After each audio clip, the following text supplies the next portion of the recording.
যে বললাম না যে ছেলেটা কিছুদিন যাবত পিছু করতেছে, আজকেও পিছু পিছু নিছে জানো। কলেজ থেকে ফেরার সময় মানে আমি যেখান থেকে আসি আমার পিছু পিছু রিক্সা করে আবার আসছে।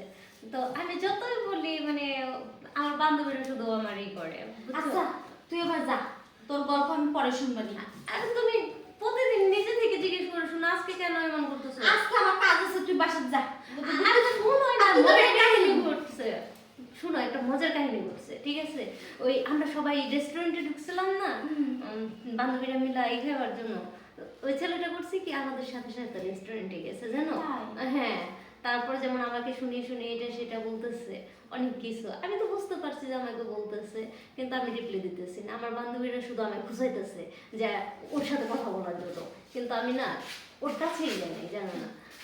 তোমার বলছি না ছেলেটাকে দেখাও, তুমি কবে যাবা সেটা বলো। তুমি রেডি হও, আমি আসতেছি, আজকেই যাও। আর আমি তো রেডি হয়েছি, আমি তো আজকে বেড়াইতে যাবো। আজকে আমি তো রেডি হব, আমি রেডি হইনি তো। ও তুমিও তো রেডি আছো, এভাবে তো যাইতে পারো।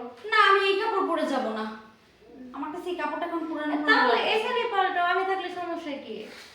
আমি কি ওর সামনে কাপড় পাল্টাই না? একটু দয়া করে যাও আমার আপা। এমনিতে তুমি কাপড় পাল্টাও, আজকে কেন এমন করতেছো? আজকে আমার ভালো লাগতেছে না এই কারণে। এত প্রশ্ন যে করিস। ঠিক আছে থাকো, আমি বাইরে অপেক্ষা করতেছি।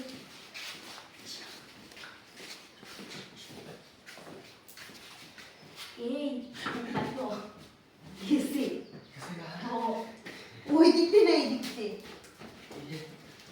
এই নন্দে যাওয়াটা জীবনটা শেষ হয়ে গেল। শোনো, কি এই তোমার নন্দে বাড়ি থাকা অবস্থায় না এই তোমার লোক এসে আর পিরিত করা যাইব না। দেখছো আজকে তোমার জানে পানি আছে না? ভাই তুমি বাইসে থাকতে থাকতে ঘরেতে বাইরে যাও, যে কোনো সময় আবার আসতে পারে। এইটা কি কও?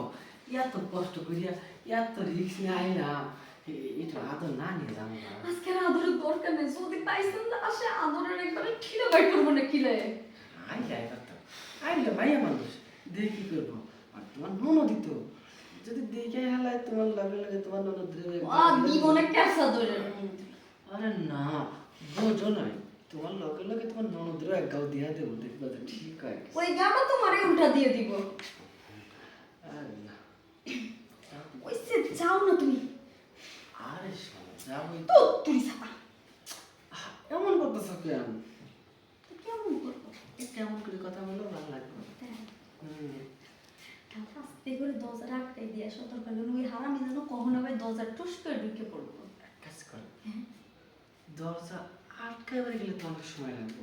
যে সময় করে দরজা আটকাবো সেই সময় আমার কাজই শেষ হয়ে যাবে। তাই মানে কি